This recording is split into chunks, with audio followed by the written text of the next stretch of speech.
Sean todos bendecidos en esta preciosa hora del Señor. Para mí es un gusto poder volver a estar con ustedes en este espacio maravilloso de nuestro discipulado número 2. En esta noche vamos a estar estudiando el tema número 5, así que recuerde que es muy importante que usted tenga a la mano su Biblia, su libreta de notas y su corazón dispuesto, su mente dispuesta para recibir en esta preciosa hora del Señor. Así que le damos la bienvenida a este espacio maravilloso de nuestro discipulado. Y vamos esta noche a estar viendo el tema número 5, le decía, discipulado número 2, la iglesia y el tabernáculo. Un tema maravilloso, un tema apasionante, un tema que nos coloca dentro de una ruta, la ruta de la visión de la iglesia. Así que es un tema que siempre será de agrado poder compartirlo. Así que esta noche quiero que usted de verdad coloque su corazón y disponga todo su mente y todo su ser para recibir. En primera instancia vamos a colocar ahí la diapositiva número 2. Vemos ahí entonces el tabernáculo de Moisés. El tabernáculo de Moisés es el lugar que Dios le pidió a Moisés que preparara porque él le interesaba vivir en medio de su pueblo. Ustedes saben que alrededor del tabernáculo estaban las carpas de las 12 tribus de Israel, donde ellos compartían, digamos, una fe, compartían una instrucción dada por Dios. Y ese lugar del tabernáculo de Moisés es el lugar de la reunión, es el lugar donde se impartía las ofrendas, se presentaban las ofrendas al Padre Eterno. Allí usted puede mirar, tenemos en primera instancia los atrios. Y los atrios, como usted puede ver allí, ahí están los animalitos del sacrificio. Y también están las personas que ayudan, digamos, al interior del tabernáculo, aquellos que van a presentar el sacrificio. Están también los porteros, están los consejeros del altar y están los ministradores de la fuente. Así que ya después encontramos la parte cubierta, ahí está el lugar santo y el lugar santísimo. Vamos a ir a la siguiente diapositiva para decir pues que la iglesia tiene que ver con trabajar para poder contener el fruto. O sea, esa personita que llega a la iglesia debe ser trabajada, debe ser instruida, debe ser amada para que ella pueda quedarse en la iglesia y pueda ser levantada conforme el Padre quiere para que ella sea llevada al cumplimiento del propósito eterno. Y para ello entonces en el tabernáculo vemos cómo se trabajan, digamos, en 3 niveles, y lo decía desde antes. Entonces tenemos los atrios en primera instancia. En la figura de arriba usted puede ver nuevamente donde no tiene techo. Ahí encontramos los atrios, que es un lugar sin techo, es un lugar destapado y también se conoce como el camino. En la parte de abajo tenemos entonces el lugar santo, que se conoce como la verdad, y el lugar santísimo como la vida y la plenitud. Miremos que ya en el lugar santo y en el lugar santísimo pues ya tenemos allí, hay techo. Hay techo. Para efectos del estudio usted verá que en la fotografía usted puede ver que hemos quitado un pedazo de techo para que usted pueda observar. Y en el lugar santo tenemos allí entonces la mesa de los panes, ¿sí? Tenemos el candelero y tenemos el altar del incienso. Una primer cortina que traducida al español significa verdad, y el lugar santísimo que va a tener el arca del pacto con los querubines en la parte de encima. También tenemos una cortina que esa fue rasgada cuando Cristo fue a la cruz del Calvario. Ese velo se rompió, el velo que hacía que hubiese una división entre el lugar santo y el lugar santísimo fue desgarrado, fue rasgado, para que nosotros pudiéramos tener acceso libre al lugar santísimo. Así que vamos a estar en esta noche estudiando un poco acerca de esto y cómo esto se hace operativo hoy en día en la vida de nosotros al interior de la iglesia, de cómo se debe manejar la contención de las vidas, el manejo de ese nuevo creyente que llega a la iglesia. Vamos a la siguiente diapositiva y ahí tenemos otra visión acerca de los atrios. Mire usted allí que lo tenemos allí despejado, allí no hay animales, no hay servidores, no hay nadie. Y podemos ver dos instrumentos, dos elementos importantes, el altar de bronce y la fuente. Quiero que usted observe que el altar de bronce tiene 4 cuernos, los 4 cuernos del altar, porque allí había que amarrar al animalito, porque cuando el fuego viene y hay que quemar lo que tenga que ser quemado, pues él quiere salir corriendo de ese lugar y por eso es necesario atarlo. Y también vemos la fuente, el lugar de la administración, el lugar del lavado, el lugar de la limpieza, el lugar donde nosotros nos vemos a cara descubierta, porque es un lugar que está, la fuente está cubierta de espejos y tiene agua, agua limpia, agua simbología de lo que es la palabra de Dios que nos lava, que nos limpia, pero también que nos confronta, el espejo con el cual podemos ver la realidad que hay en nosotros. Muchas veces cuando nos miramos hacia adentro y tenemos que inspeccionar nuestro corazón, créanme que no es que sea muy bonito que digamos, así que es importante que usted y yo vamos al lavacro a realmente confrontarnos con la palabra y poder mirarnos al espejo de la realidad de lo que somos.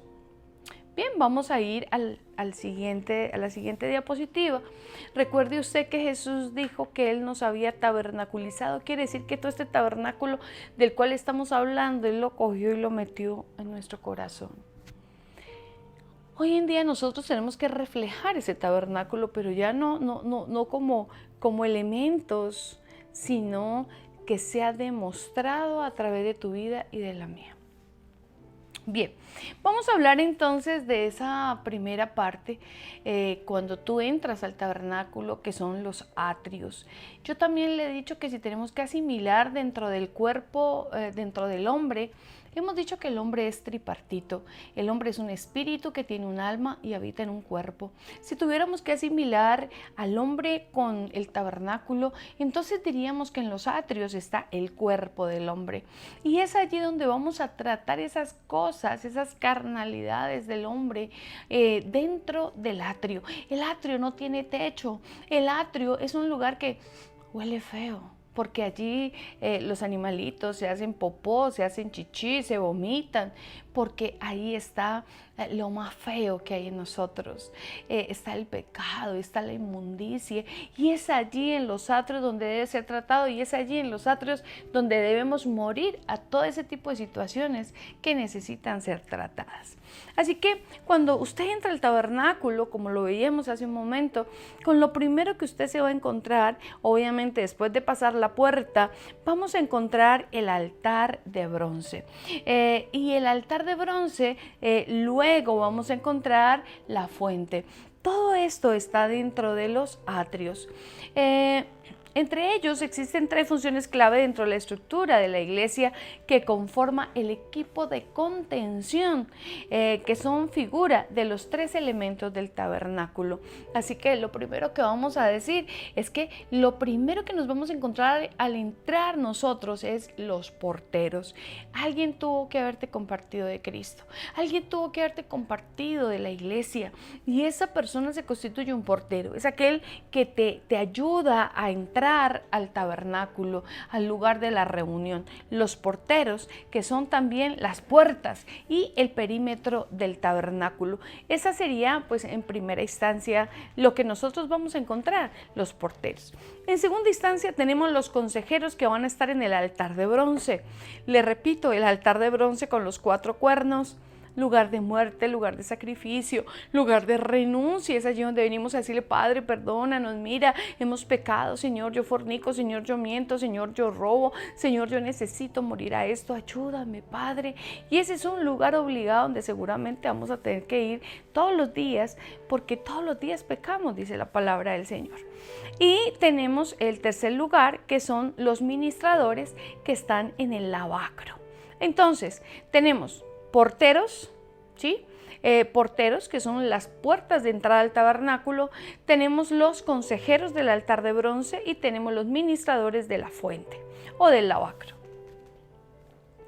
Vamos a la siguiente diapositiva y quiero que los miremos allí ya en su función. Mire que Ahí tenemos los porteros en primera instancia y mire la gran puerta que tenemos allí. Y allí están los porteros recibiendo a la gente que va a llevar la ofrenda, va a llevar al animal del sacrificio. Pero hoy en día la ofrenda somos usted y yo. Somos nosotros los que vamos a presentarnos como ofrenda delante de Dios, como ese sacrificio vivo y santo. A través de un culto racional somos conscientes de lo que estamos haciendo y nos presentamos entonces delante del Señor para que nuestra vida realmente sea esa ofrenda agradable para Dios. Luego encontramos los consejeros, mírenlos, allí están en el altar de bronce, están trabajando con la ofrenda, con el animalito del sacrificio. Miren los que ellos están allí con unos chuzos grandes que están, porque hay que presentar el sacrificio, hay que meterle el cuchillo a la ofrenda, hay que sacrificarla, hay que matarla. Ella tiene que entender que su vida tiene que ser transformada, y para que sea transformada va a tener que renunciar al pecado y a muchas cosas que no están correctas en la vida de nosotros.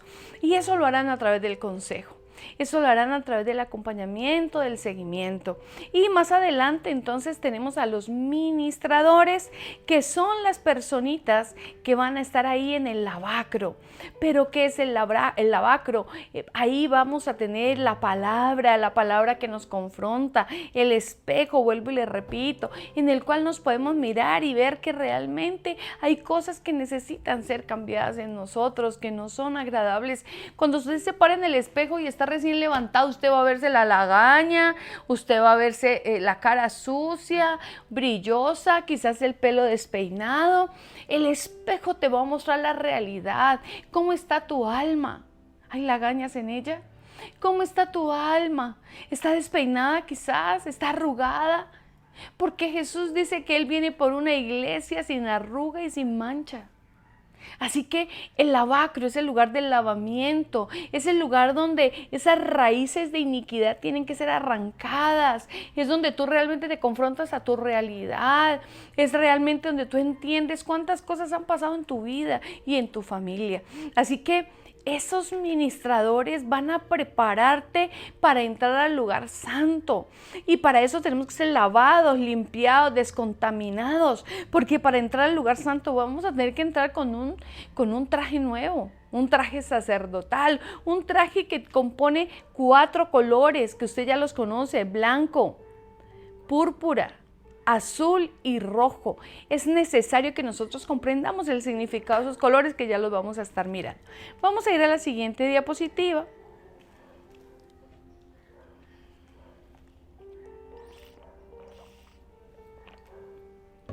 Bien, decimos entonces que para funcionar en cualquiera de estos 3 niveles, ya sea en los atrios, en el lugar santo, en el lugar santísimo, los hombres de Dios que trabajan al interior del tabernáculo deben ser hijos y manejar en su naturaleza los 4 colores del tabernáculo. ¿Cuáles son esos 4 colores? Les repito: el blanco, el púrpura, el carmesí y el azul. Vamos a mirar el blanco, y el blanco significa santidad y es figura de gente con un alto nivel de entrega. Vamos a ir a la siguiente diapositiva, donde tenemos el blanco, y usted ahí ve un manto blanco satinado. El blanco es hermoso, es maravilloso. El blanco significa eso, significa pureza, significa santidad, significa entrega. Por eso vemos que todo el tabernáculo está rodeado de un lino fino de color blanco, y las cortinas están compuestas de esos 4 colores, uno de ellos el color blanco. Pero también vemos el color púrpura. Vamos a la siguiente diapositiva. Es el color de los reyes, de la realeza, figura de gente que manifiesta excelencia.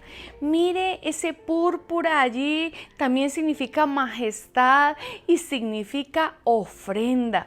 Mire ese color púrpura o morado, como nosotros también lo llamamos, ¿sí? Mire lo maravilloso, lo majestuoso. El púrpura está presente en el traje del sacerdote. Y eso es lo que significa. Vamos a la siguiente diapositiva y vamos a encontrar el carmesí, y es color de sacrificio, carmesí o rojo, figura de gente que presenta mucho esfuerzo, mucho sacrificio. El rojo, la sangre de Jesucristo, el vino del gozo del Espíritu, el rojo maravilloso. Para muchos el rojo también significa amor. Nadie pudo entregar un mayor sacrificio de amor que Jesús en la cruz del Calvario, que derramó su sangre por nosotros. Y por último tenemos el color azul, es el color de la cobertura, que también representa la paternidad, también representa el Espíritu Santo, representa autoridad. Cuando yo hago parte de toda esta visión, yo debo entender que hay una autoridad, que siempre van a haber personas por encima de mí a quien yo voy a tener que rendir cuentas, y que seguramente después yo voy a tener personas a cargo mío que estarán debajo de mí, de quien yo debo ser ejemplo, debo ser testimonio. Así que estos 4 colores tienen que estar presentes en el traje sacerdotal. En el momento en que tú entras al tabernáculo, se empieza a trabajar estos colores en tu vida. Tu vida tiene que empezar a ser una vida transparente. Tu vida tiene que entrar a ser cambiada, transformada a través del blanco de la pureza. Debes establecer esa realeza, ese morado que me va a cambiar mi mente a una mente realmente transformada por la mente de Cristo. El azul, cobertura, y el rojo, ya sabemos, sacrificio. Una vida de entrega, una vida de amor, realmente que comprende ese sacrificio maravilloso de Jesucristo. Pero ¿cuáles son entonces las características del atrio? Vamos a mirar allí en esta diapositiva cuáles son esas características de los atrios. Decimos que los atrios no tienen techo, ya se los había dicho, es decir, que no tienen cobertura. ¿Por qué? Porque no es un lugar para permanecer, es un lugar de paso, no es un lugar que tú quieras quedarte. Lastimosamente, lo que vemos hoy en día en la iglesia es que hay mucha gente que le gusta quedarse allí en los atrios. ¿Y por qué? Porque no se quieren sacrificar, porque no quieren morir al pecado, porque quieren mantener una vida liviana, sin mayor compromiso, no quieren rendirle cuentas a nadie, no quieren que su vida sea realmente transformada. La luz del atrio todavía es natural, o sea que necesitan entrar al lugar santo. Usted sabe que cuando entramos al lugar santo, ahí ya nos alumbra la luz del candelero, que significa la revelación. Tercero, la vida de la gente en su ingreso al atrio del tabernáculo es como una ofrenda. Es una ofrenda viva que va a entrar a ser sacrificio vivo y santo. Para que la gloria de Dios descienda en el tabernáculo debía estar encendida constantemente la ofrenda. Se presentaban ofrendas 2 veces al día. Así que nosotros tenemos que entender que nuestra vida debe ser una ofrenda constante, una vida sacrificial. Cuarto, dice que la meta es llegar al lugar santísimo. Entramos a los atrios, pero el lugar de llegada es el lugar santísimo, el lugar de la presencia, el lugar de la transformación, el lugar del renuevo, el lugar de la resurrección, el lugar donde todo lo que había muerto resucita. El lugar donde había cansancio, ahora hay un renuevo espiritual. Es el lugar de los nuevos comienzos, el lugar de la paternidad, el lugar del amor, el lugar del éxtasis en tu vida cristiana. Así que el lugar santísimo es la meta, el lugar de llegada, y obviamente que tenemos que pasar por el lugar santo. Así que no es suficiente con congregarse, no es suficiente que usted me diga, no, yo voy todos los domingos. No, es que usted necesita hacer un proceso. Usted necesita entender que su vida tiene que pasar por estos procesos para que su vida realmente se convierta en una vida de ofrenda, una ofrenda grata para Dios. Y en quinto lugar decimos que será de bendición para otras generaciones. Si pasamos al siguiente nivel donde les espera el protagonismo, o sea, el servicio, el sacerdocio, el recorrido por el tabernáculo nos va a formar. El recorrido por el tabernáculo en los atrios, dijimos que lo comparábamos con el cuerpo del hombre, porque es allí donde se tratan todas las necesidades del cuerpo, todo lo que el cuerpo te demanda, y el cuerpo, la carne te demanda pecado. En el lugar santo vamos a tratar el alma, y el alma hay que aconductarla, hay que disciplinarla, hay que enseñarla, y por eso en ese lugar santo vamos a tener los discipulados, que es lo que esta noche estamos teniendo, y es donde usted aprende poco a poco a la luz de la palabra, con las enseñanzas, donde usted se forma para ser un verdadero diácono, para ser un verdadero servidor de Jesucristo, y que una vez llegue usted al lugar santísimo, luego pueda usted salir de allí y trabajar en cualquiera de esos 3 compartimentos del tabernáculo, que su vida sea una vida de bendición para muchos, que realmente todo ese proceso de transformación luego sirvió para que tú le sirvas al Señor y para que tú te entregues, y entonces ahora tú serás quizás o un portero, o serás un consejero, o serás un ministrador, o serás un sacerdote del lugar santo. Cualquiera de esos lugares tú luego vas a ocupar, porque luego tú tendrás que servir al Señor, y servir al Señor para ayudar a nuevas almas. Miremos la siguiente diapositiva.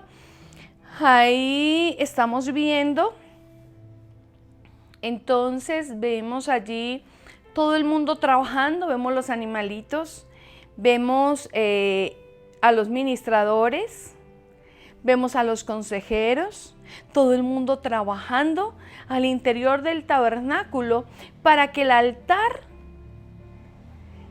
de bronce esté encendido, porque si el altar de bronce está encendido, entonces en el lugar santísimo la presencia de Dios, la gloria, la chequina estará viva, estará como esa nube espesa dentro del tabernáculo, llevando la gloria a todo ese escenario, no solamente del tabernáculo, sino quienes habitan alrededor de él.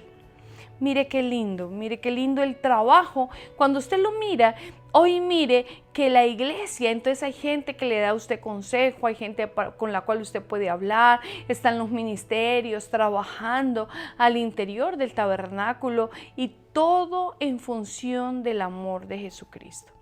Vamos a la siguiente diapositiva. Vamos entonces ahora a hablar de esos 3 tipos de personas que trabajan dentro de los atrios, y dijimos que ahí están los porteros, los consejeros y los ministradores. Vamos a hablar en primera instancia de los porteros, y decimos que los porteros representan la integración. Los porteros hacen parte entonces del equipo de la contención, y necesitamos tener servidores que tengan la capacidad de contener a la gente, que puedan realmente ayudarla, que la gente permanezca en el proceso, porque al principio no es nada fácil. Es necesario que se ocupen de esa gentecita nueva que llega necesitada, y que realmente está en la búsqueda de una palabra, que está en la búsqueda de una respuesta frente a su situación. Son gente abierta que logra el desafío de la integración de los nuevos, para que sean rápidamente incluidos dentro de la casa del Señor. Obviamente ellos deben ser eunucos. ¿Qué quiere decir eunucos? Ellos deben ser castrados. Pero ¿cómo así, pastora?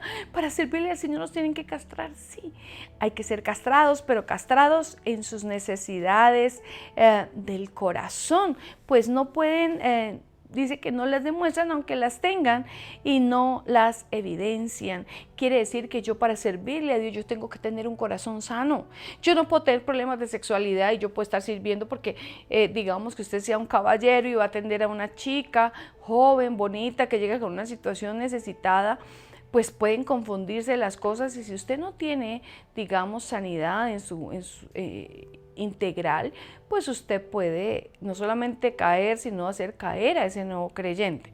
Entonces, por eso la gente que le sirve al Señor debe ser gente castrada, deben ser eunucos, siervos que deben tener gracia, o sea, la llenura del Espíritu Santo. Lo ideal es que la contención dure como máximo 20 días, dice aquí, o sea, que el paso por los atrios no sea mayor a 20 días, pero sabemos que eso es un poquito complicado porque nosotros contamos con los tiempos de la gente. Nosotros hemos hecho el cálculo que más o menos dura entre unos 35 días a 60 días más o menos, debiera durar el paso por los atrios. Bien. Así que miremos ahora 7 pasos de los porteros hacia el consejero. Una vez la personita llega y es atendida por el portero, que es la persona que le va a compartir, que lo va a llevar, este portero entonces ahora tiene que trabajar con él porque se lo tiene que entregar al consejero. El consejero es la persona que está en el altar de bronce y que lo va a llevar a morir a su pecado, lo va a llevar a renunciar al pecado y a todas esas cosas que realmente hacen que su trabajo no sea correcto. Bien, así que dentro de esos 7 pasos, usted la puede ver ahí en la diapositiva, tendremos el de integrar. Y quiero que vamos a la palabra del Señor, Julián, a ver si me ayudas, por favor. Ahí en Hechos, capítulo 9 y versículos del 8 al 11. Dice la palabra del Señor. Entonces Saulo se levantó de tierra y abriendo los ojos no veía a nadie. Así que llevándole por la mano le metieron en Damasco, donde estuvo 3 días sin ver, y no comió ni bebió. Y había entonces en Damasco un discípulo llamado Ananías, a quien el Señor dijo en visión: Ananías. Y él respondió: heme aquí, Señor. Y el Señor le dijo: levántate y ve a la calle que se llama Derecha y busca en casa de Judas a uno llamado Saulo de Tarso, porque he aquí él ora. Entonces, mire que a Saulo lo llevaron de la mano. Y aunque los que le llevaron no tenían ningún tipo de reconocimiento, eran las manos de un servidor que hoy sería parte de un equipo de contención. En ese momento Saulo no podía ver, él no podía ver absolutamente nada. Pero Ananías tenía un reconocimiento para hacer el seguimiento. Él podía ser su consejero, pues Dios lo había asignado para ministrarle a Saulo. Usted sabe que Saulo luego se convertirá en el apóstol Pablo. Así que lo primero, el primer paso que tiene que realizar ese portero es integrarlo realmente al propósito eterno y santo, darle una visión, enamorarlo de lo que realmente va a ser su vida en adelante, ministrarlo. Segundo, vemos ahí que esa persona debe demostrar interés, debe ocuparse. Vamos a ir, por favor, Julián, a Hechos capítulo 8 y versículo del 27 al 37. Esperemos que Julián nos coloque allí la palabra.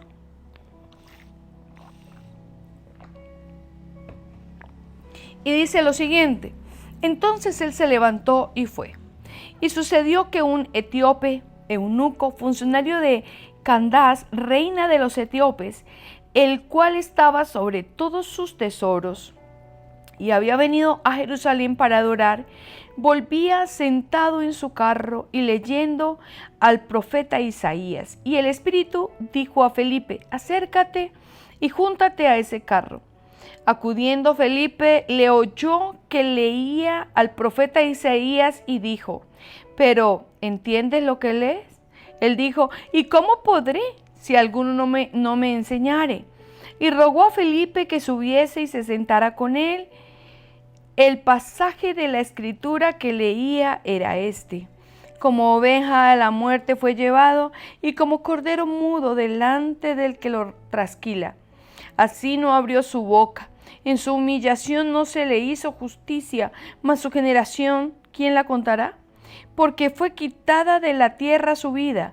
Respondiendo el eunuco, dijo a Felipe: te ruego que me digas, ¿de quién dice el profeta esto? ¿De sí mismo o de algún otro? Entonces Felipe, abriendo su boca y comenzando desde esta escritura, le anunció el evangelio de Jesús, y yendo por el camino llegaron a cierta agua, y dijo el eunuco: aquí hay agua. ¿Qué impide que yo sea bautizado? Y Felipe dijo: si crees de todo corazón, bien puedes. Y respondiendo dijo: creo que Jesucristo es el Hijo de Dios. ¡Wow! Mire qué maravilloso. El primer interesado es Dios. Y en el caso del etíope, envió a un hombre para que le enseñara. Mire, a Felipe, transportado por el Espíritu Santo, porque donde vemos que para seguir con el aprendizaje entiende que debe bautizarse. Es alguien con el sentir de Cristo que debe hacerse cargo de estas situaciones personalmente. Él fue, le habló, lo instruyó y él estuvo listo para bautizarse. El bautismo en las aguas. Y es muy importante, y este tema estaremos hablando más adelante, que cuando tú terminas tu proceso en los atrios para entrar al lugar santo, se culmine con el bautismo. Bien, también decimos que debemos, uno de esos pasos de los porteros hacia el consejero, es que debemos relacionarnos con el propósito. Y vamos a ir por favor a la palabra en Génesis capítulo 24 y vamos a leer el versículo 33. Dice: y le pusieron delante de comer, mas él dijo: no comeré hasta que haya dicho mi mensaje. Mire, lo importante en la contención es no entrar en otra dimensión de relación que no sea la palabra. No podemos salirnos de esa dimensión ni mantenernos al margen de lo que la palabra de Dios nos enseña. Es necesario cuidar el relacionamiento para que nadie se pervierta en el proceso. Esto significa cuidar aún los temas de conversación con ese nuevo creyente. No podemos estar hablando de cualquier cosa. Hay gente que es insensata para hablar. El portero es la imagen de la casa, tanto hacia afuera como hacia adentro, porque es la primera impresión que la gente tiene de nosotros. Si usted está obrando como un hombre puerta, usted tiene que ser muy cuidadoso con ese nuevo creyente, en qué cosas usted le está compartiendo. Bien, el cuarto elemento es que debemos tener un seguimiento continuo a ese nuevo creyente cuando usted está preparándolo para entregarlo al consejero. Vamos a ir a la palabra, por favor, a Éxodo capítulo 2 y vamos a leer los versículos 3 y 4. Creo que ya lo tenemos en pantalla, entonces dice la palabra del Señor. Pero no pudiendo ocultarle más tiempo, tomó una arquilla de juncos y la calafateó con asfalto y brea, y colocó en ella al niño, y lo puso en un carrizal a la orilla del río, y una hermana suya se puso a lo lejos para ver lo que acontecería. Usted y yo sabemos de quién están hablando, y están hablando de Moisés, que fue colocado por su madre. Usted sabe que estaban persiguiendo a todos los niños nacidos, todos los niños varones, para matarlos. Así que es importante que usted analice lo siguiente. La tía se quedó viendo a lo lejos. ¿Qué iba a pasar con el niño?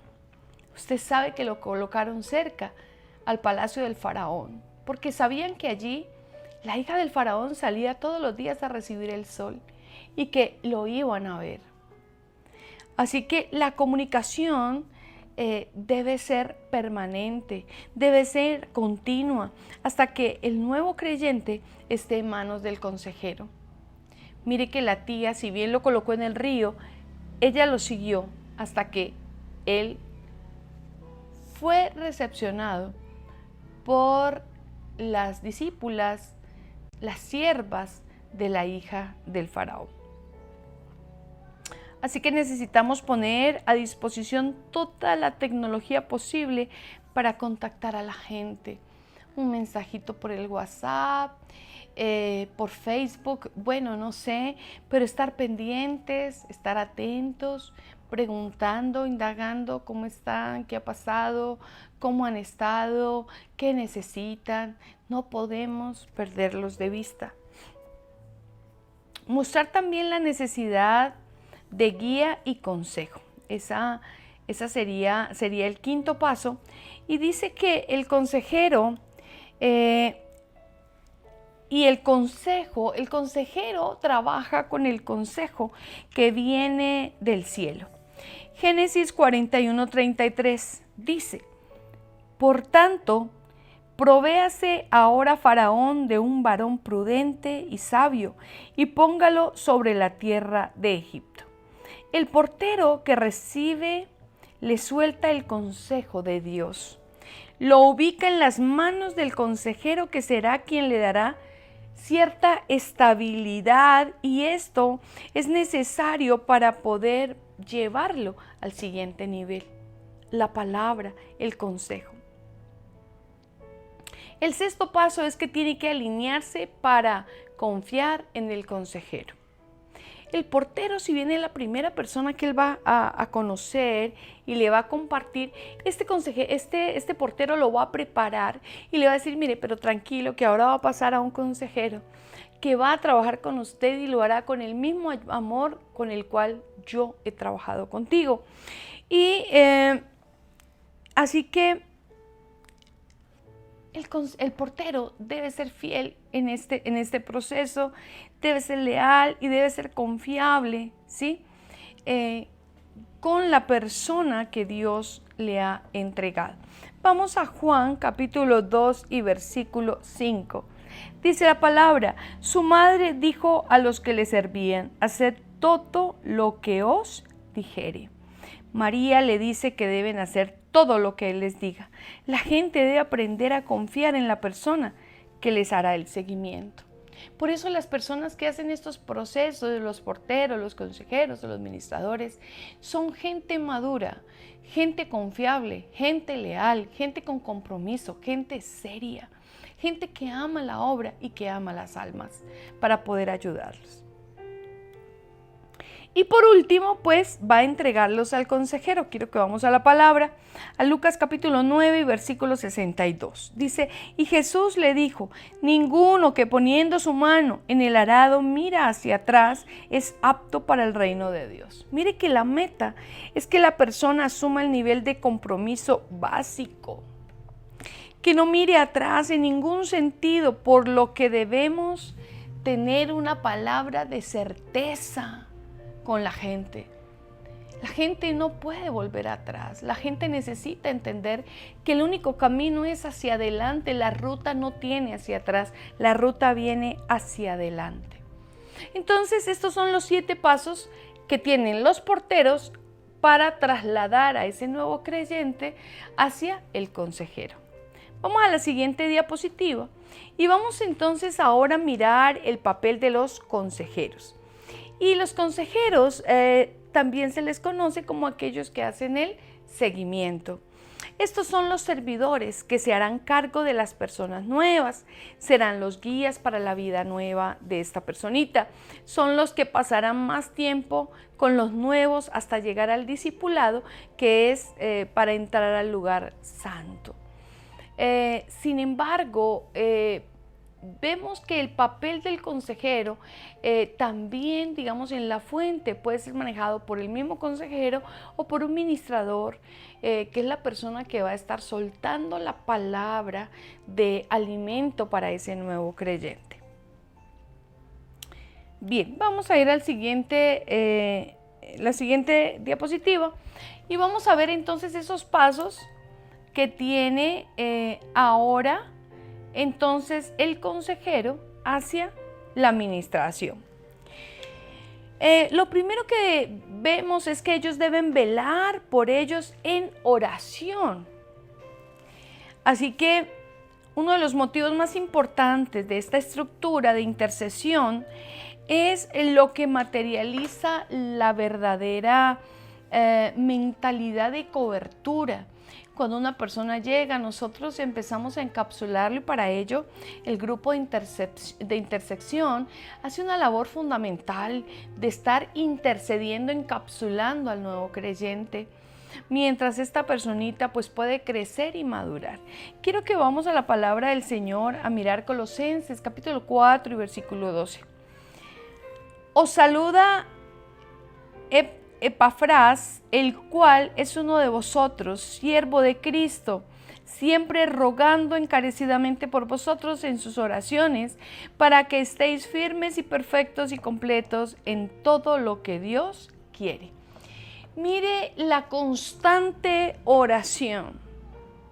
Nosotros tenemos que estar orando por el nuevo creyente, para que permanezca, para que no decaiga, para que no retroceda, para que siga adelante, porque el nuevo creyente va a ser muy atacado por el enemigo y el enemigo lo va a hacer a través de personas cercanas para que obviamente él no pueda avanzar en todo este proceso.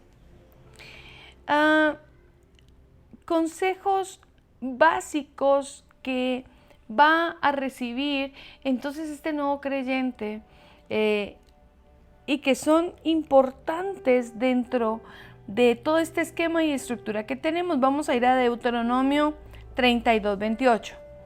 Dice, porque son nación privada de consejos y no hay en ellos entendimiento. Son consejos básicos, pero fundamentales en el proceso y en la vida del nuevo creyente. En la necesidad de ser ministrado, de ofrendar, de ser bautizado, de vivir herencia por herencia, de poner a Dios en primer lugar como esa primicia, de darse todo por el todo. Este es un punto nutrido de principios que van a marcar la vida para siempre del nuevo creyente. Esto es como los bebés en sus primeros años, lo que tú les enseñes en esa primera etapa es definitivo para la vida del niño. Así que es muy importante lo que empieza a marcar la vida del nuevo creyente a través del consejero. También debemos supervisar la asistencia, si no ha llegado, qué pasó, estar pendiente, llamarlo, escribirle qué ha ocurrido, en qué te puedo ayudar, porque se sabe que al principio no es nada fácil. Hebreos capítulo 10 y versículo 25 dice, no dejando de congregarnos como algunos tienen por costumbre, sino exhortándonos y tanto más cuando veis que aquel día se acerca. Es importante que el guía ejerza un nivel de supervisión que lo ayude a avanzar. Estar pendiente de la participación de la gente, si viene al culto y si no viene, pues qué le pasó, que las actividades, en fin. Entonces necesitamos ayudarlos y facilitarle la llegada a las diferentes actividades. En la iglesia nosotros manejamos cultos los días domingos de manera presencial, pero también los tenemos por Facebook Live. Así que si usted por alguna razón no puede asistir, usted puede escuchar el mensaje dominical por Facebook. Usted debe hacer su reserva por el tema del COVID. Usted sabe que los protocolos exigen pues que tengamos que tener unos distanciamientos y demás. Entonces es importante que nosotros cumplamos con todas estas cosas, pero que la gente reciba la palabra, que no la deje recibir. De igual manera, nosotros manejamos los discipulados los días lunes, que es el que usted está viendo hoy, y ya vamos en el discipulado número 2. Pero el nuevo creyente no va a recibir el 2, sino que él va a empezar con el discipulado número 1.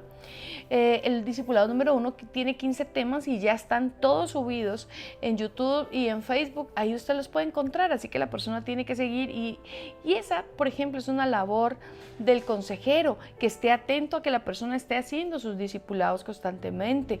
De igual manera, los días miércoles tenemos ya el discipulado 4, que digamos que las personitas que van más adelantadas en la iglesia, ya vamos en el discipulado número 4, pero es importante estar supervisando esta situación con los nuevos creyentes.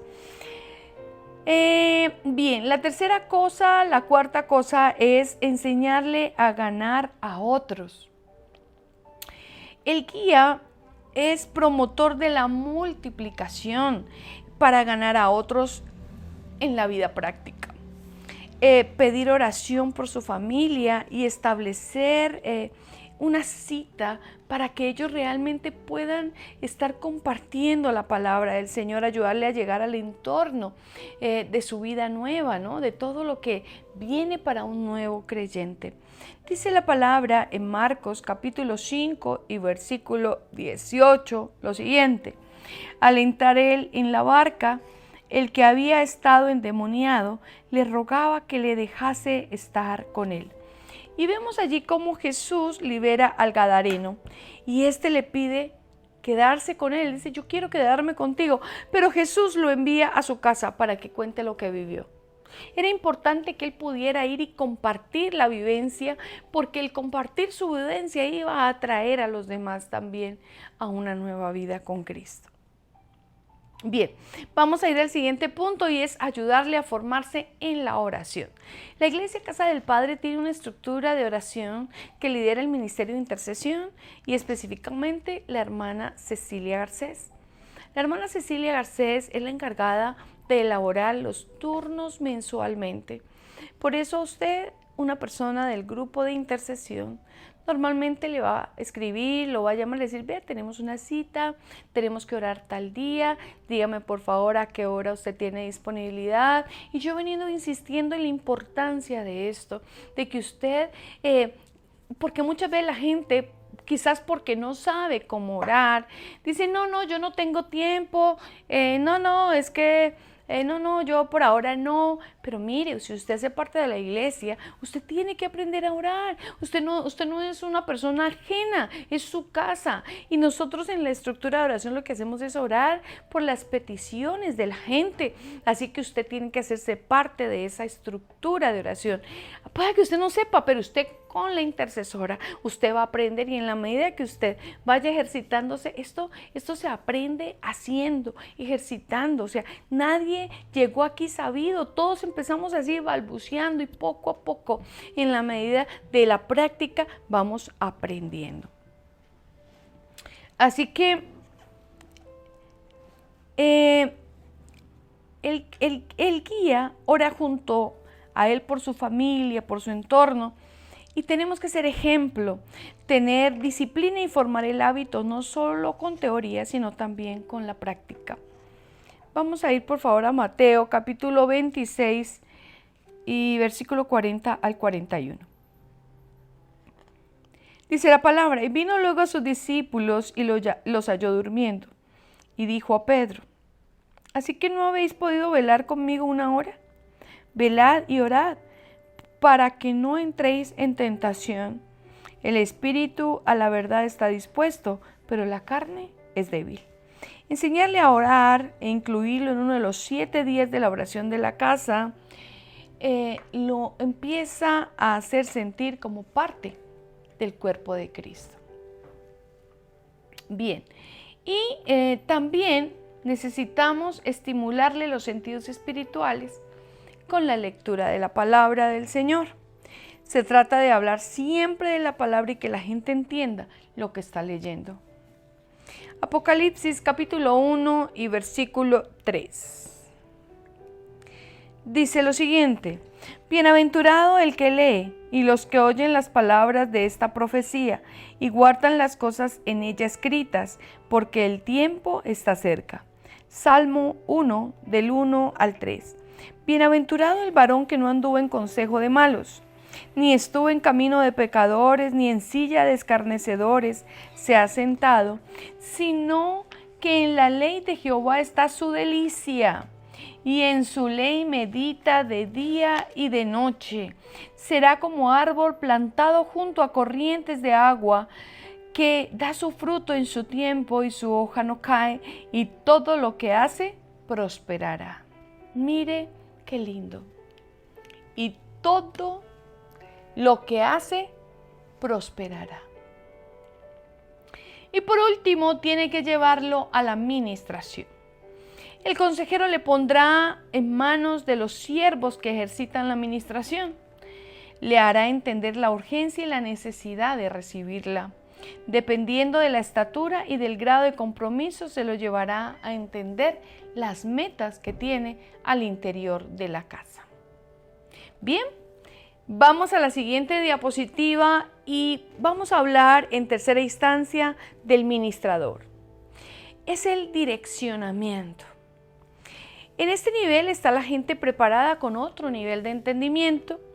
Aquí tenemos a los ministros que llevarán a las vidas a la comprensión del arrepentimiento y a la liberación de todo peso que lo imposibilita. Le decía yo que aquí en este nivel de la administración de la fuente es donde se arrancan las raíces de iniquidad. Es donde somos realmente confrontados con una realidad. Es donde se nos dice a veces cosas que no queremos oír, pero es donde somos confrontados con nosotros mismos, con nuestro propio interior, con nuestro peor enemigo. Muchas veces nosotros mismos. El enemigo, mire, el enemigo obedece a una orden en el nombre de Jesucristo y tiene que salir de tu vida. Pero muchas veces nuestra alma conserva situaciones de ataduras muy fuertes que se constituyen en nuestro peor enemigo. Muy bien, vamos a ir a la siguiente diapositiva y vamos a ver ahora los pasos que hay de la administración hacia el lugar santo.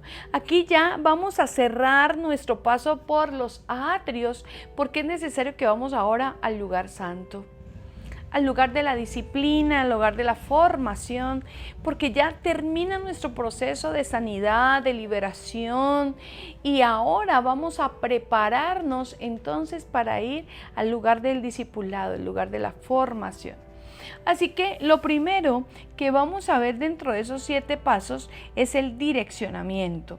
En ese direccionamiento habrá metas que serán a corto, a mediano y a largo plazo. A corto plazo, pues frente a su vida personal, frente a su matrimonio, su familia, seguramente aparecerán los primeros vestigios como hijo, que debe entrar al lugar santo y necesita ser orientado frente a la consecución de esos compromisos de corto plazo. A mediano plazo se le va a revelar que formará parte de la estructura más adelante. Y dice el libro, quiero que Julián me ayude por favor allí, en Hechos capítulo 20 y versículo 27, porque no me eché para atrás a la hora de declarar todo lo que Dios quiere que ustedes sepan. Así que a largo plazo nosotros entenderemos que es el lugar santísimo, el lugar del reposo. Bien, también nosotros necesitamos llevar a la gente al reconocimiento, ¿sí? Los ministros llevan a la gente entonces a reconocer, primero que todo, la paternidad. Yo les decía que el combustible que va a hacer andar el vehículo a lo largo del tabernáculo se llama paternidad. Y hay que tener un reconocimiento de la autoridad de la casa. Si esto no ocurre, no vas a poder avanzar. Si no hay un reconocimiento de la autoridad, sino por el contrario, hay rebelión, hay rebeldía, hay desobediencia, pues eso va a hacer que no puedas avanzar como se quisiera. Vamos a indicarle entonces allí quién imparte la palabra apostólica en la casa y quién es el que engendra. Así que hay diferentes áreas en las que se lleva a la gente al reconocimiento. La primera, pues vamos a hablar del reconocimiento de la palabra, en segundo lugar de la iglesia y en tercer lugar de la paternidad. Vamos a mirar de la palabra y quiero, Julián, que vamos por favor a Mateo capítulo 13 y versículo 46. Dice la palabra del Señor lo siguiente, que habiendo hallado una perla preciosa fue y vendió todo lo que tenía y la compró. La gente tiene que entender que lo que realmente va a transformar la vida de nosotros es la palabra de Dios. La palabra de Dios que tiene que ser ingerida de manera constante, permanente, diaria, porque es la que va a hacer la labor de limpieza y de edificación. En segundo lugar, hablamos de la iglesia y quiero que vamos a Marcos capítulo 3 y versículo 35. Dice, porque todo aquel que hace la voluntad de Dios, ese es mi hermano y mi hermana y mi madre, o sea, la iglesia. Estamos unidos por la sangre del Cordero. Estamos unidos por el amor de Jesucristo. Somos una familia de la fe. Eso nos mantiene unidos como iglesia. Y en tercera instancia hablamos de la paternidad. Y vamos a 1 Corintios capítulo 4 y versículo 15.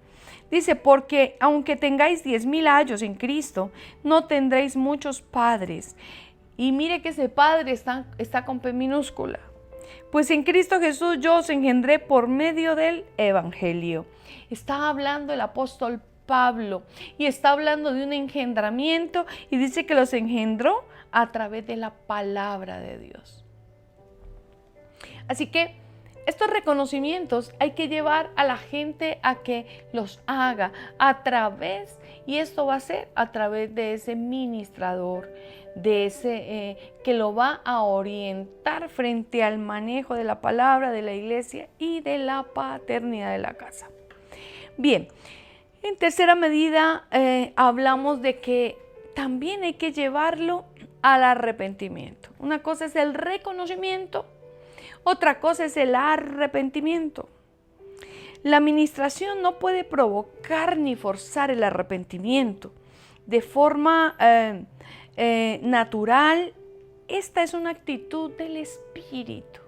Es una labor que hace el Espíritu Santo, que es quien se encarga de realmente confrontar a la gente, porque si lo provocamos, entonces será un remordimiento. Y la gente pues dirá, ay sí, qué pena, mire, pero de ahí no pasa, llora y al día siguiente vuelve y lo hace. Entonces puede haber allí una manipulación del alma. Si se fuerza, lleva a juicio. Así que es preferible que venga solo, que sea movido por el Espíritu Santo. Por eso la importancia de que nosotros estemos orando por esos nuevos creyentes. Lucas capítulo 19 y versículo 8 dice lo siguiente. Julián, me la colocas por favor en pantalla. Dice, entonces Zaqueo, puesto de pie, dijo al Señor, he aquí, Señor, la mitad de mis bienes doy a los pobres, y si en algo he defraudado a alguno, se lo devuelvo cuadruplicado. Mire que Zaqueo reacciona solo. Un nivel de arrepentimiento que no le hará caer nunca más, porque vino del Espíritu. No fue forzado, fue directamente guiado por el Espíritu. También decimos que lo va a llevar a la liberación. La liberación es el resultado de un proceso. Y quiero que en eso usted me entienda. Ese resultado de ese proceso en el hombre que debe despojarse de todo, pero debe entender que todo peso que haya en su vida tiene que dejarlo, tiene que entregarlo para poder trascender y avanzar en el camino. También debe discernir la diferencia entre lo bueno y lo malo. Quiere decir que va a tener una conciencia activa. Y esto traerá el cambio de mentalidad y dará como resultado una verdadera libertad. Muchas veces hablamos, voy a llevar a esta persona a hacerle la liberación, la voy a llevar a un encuentro, pero mire, 2 días y medio. Acá estamos hablando de un tiempo, proceso, para que la gente entienda, para que la gente vaya madurando, para que la gente se vaya aproximando a la realidad y a la realidad de la palabra. Y esto le va a permitir realmente luego poder tener una verdadera liberación.